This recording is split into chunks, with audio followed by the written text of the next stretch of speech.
Alors qu'elle prend ainsi contact avec le Luxembourg occupé à travers ses discours à la BBC, Charlotte ressent elle-même la souffrance de la séparation dans des messages poignants que lui envoie sa famille, exilée aux États-Unis. Mais 1940, le Grand-Duché de Luxembourg est envahi par l'armée allemande. La famille grand-ducale et les ministres luxembourgeois de l'époque décident de quitter le pays pour établir un gouvernement en exil. C'est le sujet d'un film produit par la société britannique Grace Productions et réalisé par Ethos Tevin en coproduction avec le CNA. Un documentaire étonnant et essentiel sur cette période marquante de l'histoire luxembourgeoise en dehors de toute polémique. Il y a un consensus historique, plus ou moins, pour dire la famille grand-ducale et le gouvernement ont bien fait de quitter le pays, ne pas fricoter avec les Allemands, voilà, et de travailler en dehors du pays pour le Luxembourg. Il y a plus ou moins un consensus là-dessus. Néanmoins, il y a encore certaines gens qui trouvent qu'elle n'aurait pas dû quitter le pays, qu'elle aurait dû rester, etc.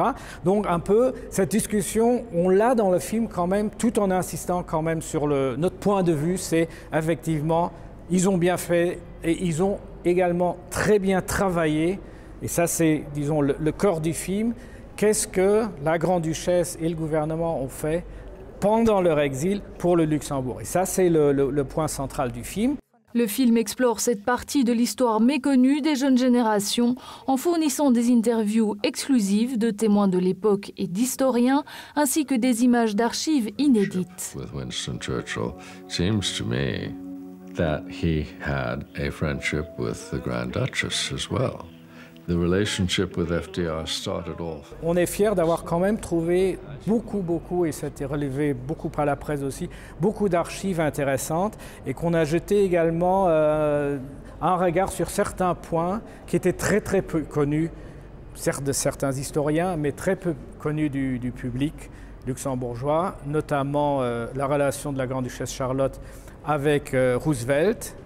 Et puis tout l'épisode de Lisbonne, qui est très peu connu et qui est finalement un épisode vital pour l'histoire du Grand-Duché. And even little Prince Charles, the brother of Prince John, was in his first steps to wear the uniform.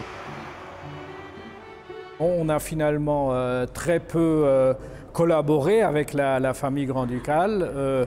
On a eu quelques archives, oui, on a eu des discussions pour avoir le grand-duc Jean dans le film, qui était un problème, parce que c'est un monsieur qui a toujours été très discret. Alors même que, élevée auprès de sa sœur aînée Marie-Adélaïde, Charlotte n'était pas préparée à occuper un jour le trône. Mais tout change en 1919.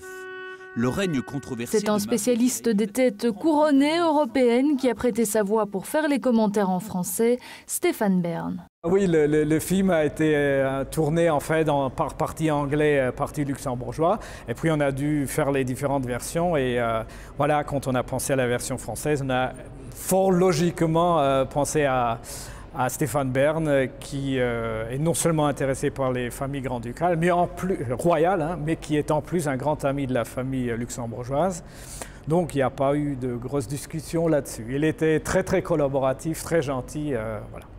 Si le départ en exil de la famille grand-ducale et des ministres luxembourgeois a été fortement critiqué par certains, cette décision cruciale permettra en tout cas à la grande-duchesse de tisser un formidable lien de solidarité avec la population luxembourgeoise, mais surtout de garantir l'indépendance du grand-duché dans les années qui ont suivi la guerre.